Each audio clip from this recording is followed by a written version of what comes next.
Film की कहानी शुरू होती है एक ऐसे समय से जब दुनिया का अंत करीब है। किसी तरह की कोई बुरी शक्ति या कोई बीमारी फैल गई थी, इससे काफी इंसान बदल गए। वो अधमरे थे, जले हुए शरीर और भयानक रूप। वो शिकार करते थे बचे हुए इंसानों का। फिल्म में हमें बड़े बड़े शहर तो नहीं दिखाए जाते कि वहाँ क्या हाल है, क्योंकि फिल्म की कहानी एक जंगल में घटी है और इस तबाही के बाद कुछ कल्ट बने। ऐसा ही एक कल्ट इस जंगल में रहता है। ये किसकी पूजा करते हैं या इनका किस पर विश्वास है, ये ज्यादा खुलकर तो नहीं बताया गया।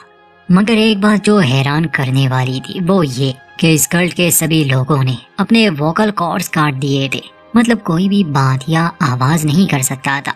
इनका मानना था कि बातें करना एक पाप है और दुनिया का अंत भी इसीलिए होने वाला है क्योंकि इंसानों में बुराई बहुत ज्यादा थी और अपनी बातों से वो एक दूसरे को मैनिपुलेट करते रहते थे। अब इसी जंगल में वो अधमरे जले हुए लोग भी है जो यहाँ भटकते रहते हैं और अगर कोई जिंदा इंसान उन्हें मिला तो वो तुरंत उसका शिकार कर लेते थे। काफी बेरहमी से उसे मार कर खा जाते।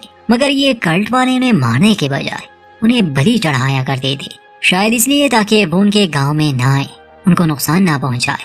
यहाँ तक काफी कुछ समझ आ गया। तो जैसे ही कहानी की शुरुआत होती है हम मिलते हैं एक लड़की एजरेल से।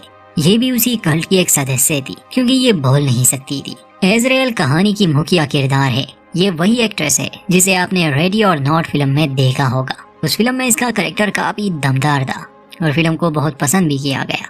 Back to the story. अब किसी कारण एजरेल और उसके बॉयफ्रेंड जिसका नाम कैनन था उस कल्ट से भाग आए। फिलहाल ये इस जंगल में थे और शायद इनका प्लान था यहाँ से निकलना। हम देखते हैं कि एजरियल कुछ बेरीज तोड़ रही थी और तभी उसे एहसास हुआ कि कैनन ने आग जलाई, इसलिए वो तुरंत उसके पास जाकर आग को कपड़े से बुझा देती है। उस पर गुस्सा भी करती है।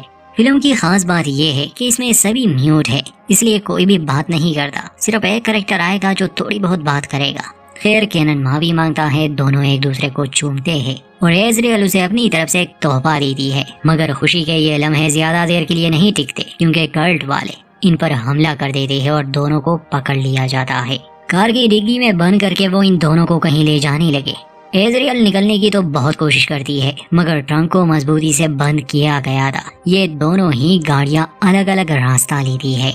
एजरियल को एक खास जगह लाया जाता है जहाँ पर कल्ट के मेंबर्स पहले से ही मौजूद थे। वहाँ सामने एक कुर्सी थी।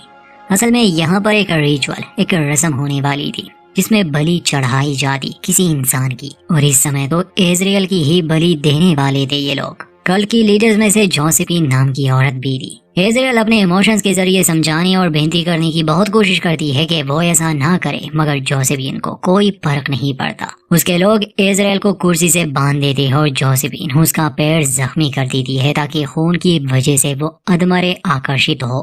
कल्ट के सभी लोग थोड़ा दूर दूसरी तरफ मुंह करके खड़े हो जाते हैं क्योंकि ये भी रिचुअल का एक हिस्सा था। तब तेज हवा चलती है जिसका मतलब कि वो शैतान हिस्स और बढ़ रहे हैं।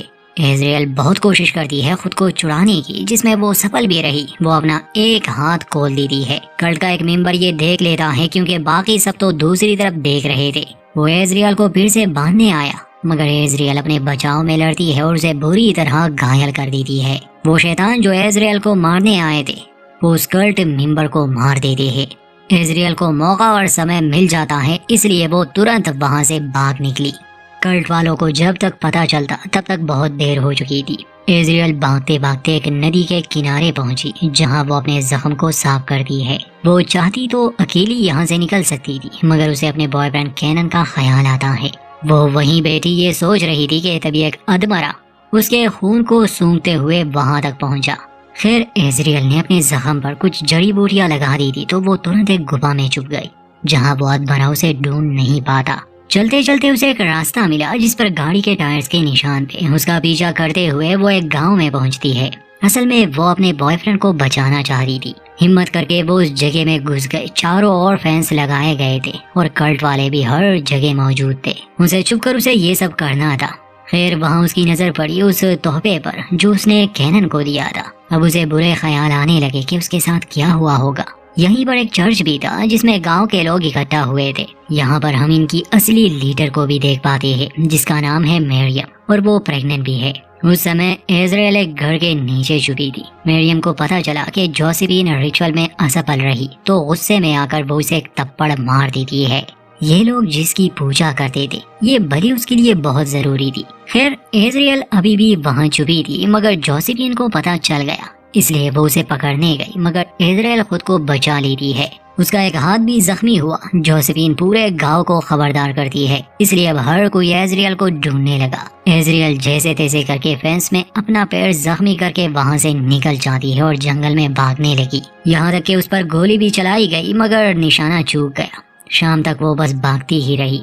उसके हाथ से खून बह रहा था, जिसे वो अधमरे सूंघ कर उसका पीछा करने लगे थे। फिर इजराइल सड़क तक पहुंच गई, जहां खुशकिस्मती से गाड़ी वाले ने उसे देखा। ये कल्ट का कोई मेंबर नहीं था, ये बोल सकता था। इजराइल भी हैरान थी, मगर वो आदमी अच्छा इंसान था, वो मदद के लिए हाथ बढ़ाता है। इजराइल चूंकि बात नहीं कर सकती थी, इसलिए इशारे में वो उसे कहती है कि जल्दी निकलो यहाँ से। वो आदमी समझ जाता है, वो ड्राइव करने लगा। इजराइल उसे अपने गले का निशान दिखाकर समझाने की कोशिश करती है कि वो बोल नहीं सकती। फिर उसका जख्मी हाथ देकर वो उसे साफ कपड़ा देकर कहता है कि अपने जख्म को बांध दो। फिर वो उससे खाने के बारे में पूछता है कि उसने कुछ खाया। फिर इजराइल को लग रहा था कि शायद वो बच जाए और इस मनहूस जगह से भी निकल जाए। रास्ते में वो आदमी म्यूजिक लगाता है, जो इजराइल को बहुत अच्छा लगा, मगर बदकिस्मती से एक गोली चलती है जो सीधा उस आदमी के सर में लगी। असल में गोली चलाई थी एक कल्ट मेंबर ने, जिसने इन्हें ढूंढ लिया। गाड़ी बेकाबू हो गई। वो आदमी जिसने गोली चलाई थी वो खुद को बचा नहीं पाता और गाड़ी उसे उड़ा देती है। इजराइल भी कुछ नहीं कर पाती, जिससे गाड़ी क्रैश हो गई। वो आदमी मारा गया जिसने मदद की थी और इजराइल भी जख्मी हुई थी। वो बाहर आई तो वो कातिल अब भी जिंदा था। वो इजराइल को मारने लगा तो वो अपने बचाव में लड़ती है और जब बंदूक उसके हाथ आई तो वो उसे भी मार देती है। अब उसके पास हथियार था, इसलिए वो जंगल में आगे बढ़ रही थी। तब उसे अपना बॉयफ्रेंड कैनन नजर आया, जिसे एक पेड़ से बांधा गया था। वो जख्मी था।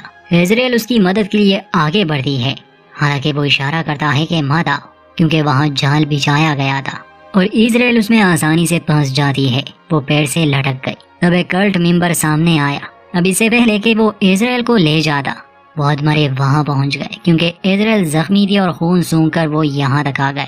वो उस कल्ट मेंबर को भी मार देते हैं और कैनन को भी। इजराइल बड़ी मुश्किल से पेड़ पर खुद को पहुँचा देती है, मगर एक अधमरा वहाँ भी पहुँच गया। मौका मिलते ही इजराइल रस्सी उसके गले में डाल देती है और खुद नीचे कूद जाती है, जिससे वो खुद तो बच गई, मगर बाकी सब ना बच सके। कैनन की मौत के बाद इजराइल का गुस्सा और बढ़ गया। वो थोड़ा और आगे आई तो वो उसी गांव में पहुंची। रात का समय था, इसलिए वो चुपके से चर्च में दाखिल हुई। सामने ही मरियम खड़ी थी।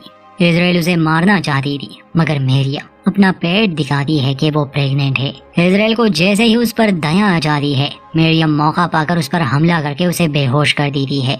मगर बेहोश होते समय इजराइल ने मरियम के पेट को थोड़ा जख्मी कर दिया, जिससे कुछ खून उसके हाथों पर लगा। कल्ट मेंबर इस बार इजराइल को एक ताबूत में रखकर जमीन में दफना देते हैं। जब उसे होश आया तो असल में ये ताबूत एक टनल से जुड़ा था। वहाँ एक लैंप भी रखा गया था। लैंप लिए इजराइल जैसे ही आगे बढ़ने लगी, उसे एक आवाज सुनाई दी। असल में वो जले अधमरे टनल में मौजूद थे। यहाँ से निकलना उसके लिए मुश्किल था, इसलिए इजराइल वहीं रुकती है। वो अधमरा उसके करीब आया, मगर वो उसे कुछ करता नहीं, क्योंकि जो खून उसने सूंघा असल में वो मरियम का था, इसलिए वो उसे कोई नुकसान नहीं पहुँचाता और वहाँ से चला जाता है। अब ऐसा क्यों है ये अंत में पता चलेगा। बाकी कल्ट वालों को तो पूरा भरोसा था कि वो मर चुकी होगी और उनका रिचुअल पूरा हो गया, मगर कुछ देर बाद इजराइल एक टनल से बाहर आती है और इस बार वो सबसे बदला लेने वाली थी। पहले वो गांव में आग लगा देती है। लोग आग बुझाने में लग गए तो मौका देकर इजराइल एक एक को मारने लगी। वो जोसेफीन को भी पेट में गोली मार देती है ताकि वो धीमी मौत मरे। इजराइल चर्च में गई, जहां वो तुरंत ही मरियम पर हमला करके उसके गले को काट देती है। मरियम भी कुछ कम शक्तिशाली नहीं थी, वो इजराइल को मार ही दी थी, मगर तभी उसका बच्चा इस दुनिया में आने लगा, इसलिए वो रुक जाती है। इजराइल उसे हैरानी से देख रही थी, तभी गोली चलती है, क्योंकि जोसेफीन अब भी जिंदा थी। इजराइल जल्दी से एक बेंच के पीछे छुप गई। अब मरियम बच्चे को जन्म दे रही थी और इजराइल जोसेफीन से लड़ रही थी। गोली लगने के बावजूद ये औरत आसानी से हार मानने वाली नहीं थी। खैर दोनों के बीच काफी जबरदस्त लड़ाई हुई और अंत में इजराइल ने उसे मार दिया। तब तक मरियम ने बच्चे को जन्म दे दिया था, मगर वो घबराई हुई बाहर निकलती है और खुद ही अपने गले को काट देती है, क्योंकि उसने इंसान को जन्म नहीं दिया था। ایزریل اندر جاتی ہے، اس بچے کو گود میں اٹھاتی ہے۔ تب تک وہ ادمرے جلے ہوئے لوگ چرچ میں جمع ہونے لگے، پر کسی کو مارنے کے لیے نہیں بلکہ اس بچے کی پوجا کرنے کے لیے، کیونکہ یہ ادمرے ایک طرح سے اس کے غلام تھے۔ اسرائیل کپڑا ہٹاتی ہے تو پتہ چلتا ہے کہ وہ کوئی انسانی بچہ نہیں بلکہ اینٹائی کرائسٹ ہے۔ سبھی شیطان اس کے سامنے کھڑے تھے اور اسرائیل کو ایک عجیب سی خوشی محسوس ہو رہی تھی، اتنی بڑی شکتی کو اپنے گود میں لیے ہوئے۔ اور یہیں پر دوستو فلم اسرائیل کا انت ہوتا ہے۔ فلم میں کافی باتیں کھل کر نہیں بتائی گئی، زیادہ تر فوکس ایکشن اور سروائیول پر ہی کیا گیا ہے۔ دنیا کے انت کو دکھایا گیا ہے ایک دھارمک روپ سے۔ امید کرتے ہیں ہماری ویڈیو آپ کو پسند آئی ہوگی، تو لائک کرنا نہ بھولے اور چینل پر نئے ہیں تو سبسکرائب ضرور کر دیں۔ ملتے ہیں کسی اور کہانی میں۔